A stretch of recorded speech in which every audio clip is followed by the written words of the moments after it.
Hi there, my name is DJ Waldow, and I turned 50 on February 23rd, 2026. So, for the next 50 days, I'll be sharing one thing that I've learned over the almost 50 years on this planet.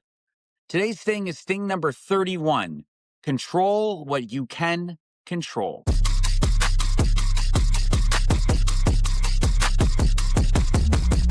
How you feel about this episode, the weather, or whether a car will end up in my lane. What do those three things have in common? Simply put, you have no control over them. I don't know if you're going to like this episode. I don't know if it's going to rain today.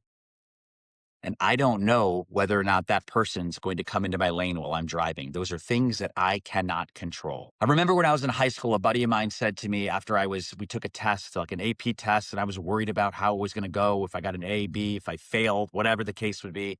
And he said to me, DJ, there's only two kinds of tests, ones we've taken and ones we haven't. I remember thinking at that time how profound for a 17-year-old. But really what he was saying was, we can't control the outcome of that. We've already taken the test. It's in somebody else's hands, how they're going to grade it, how well we did, were we prepared, etc. So don't worry about it. It's also something my dad's told me my whole life. Don't worry about things you control, DJ. And Dad, you were right. Things you can control, and these are things I tell my kids about all the time, are effort and attitude, and throw in a third one, preparation. Effort, attitude, and preparation. You can't control the outcomes. You can't control how other people are going to react. I think about this a lot in my work as a freelance writer.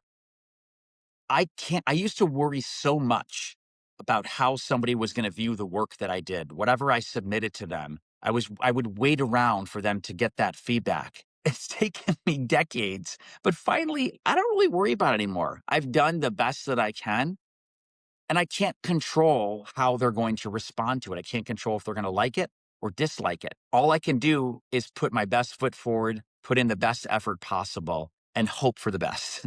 That goes back to that low expectations, high hopes. When I submit work to clients, I hope they like it, but I don't expect a lot.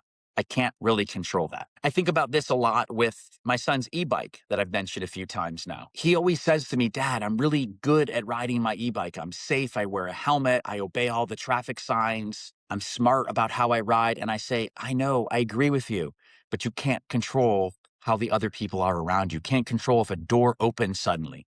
You can't control if there's ice and you suddenly slide out on that ice and get hurt. Another example I think about a lot is I'm recording this. This episode is live on Wednesday, February 4th.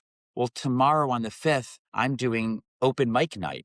I'm doing a 5-minute set of stand-up comedy. I can't control whether people are going to laugh or not laugh. I'm doing everything in my power to ensure it's funny, practicing a ton and preparing, but I can't control whether or not they're going to think it's funny. So I try now, thanks to my buddy in high school and thanks to my dad constantly reminding me, I try not to worry about that as much anymore. Why? Because I can't control anyway. Why would I waste that mental energy on something that I have no power over anyway? I've mentioned before with this podcast, I'd love people to watch the full episode, but I can't control that. I can't control how people are consuming the content that I'm putting out there. So it's taken me about 30 episodes, but don't worry about it anymore. It is what it is. I'm going to do the best I can. It is what it is. I'm going to, as we've said in other episodes, let it go. And I've talked about examples in my personal life and in work life. This is true in relationships too. There's so many things in relationships that we just can't control. We can't control how other people are going to feel. We can't control their emotions. But once you accept that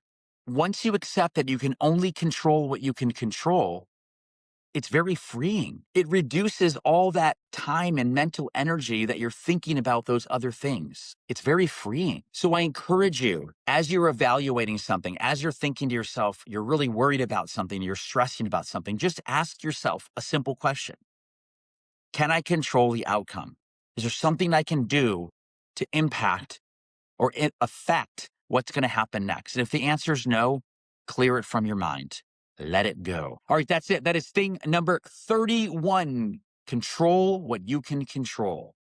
As always, if you like this episode, please share it with a friend. Go to 50things.co, subscribe, add your email address, go to the social medias, Instagram, Facebook, LinkedIn, TikTok, like it, share it, subscribe, all the things. Thank you so much for listening. I really appreciate it. Until tomorrow, thing number 32.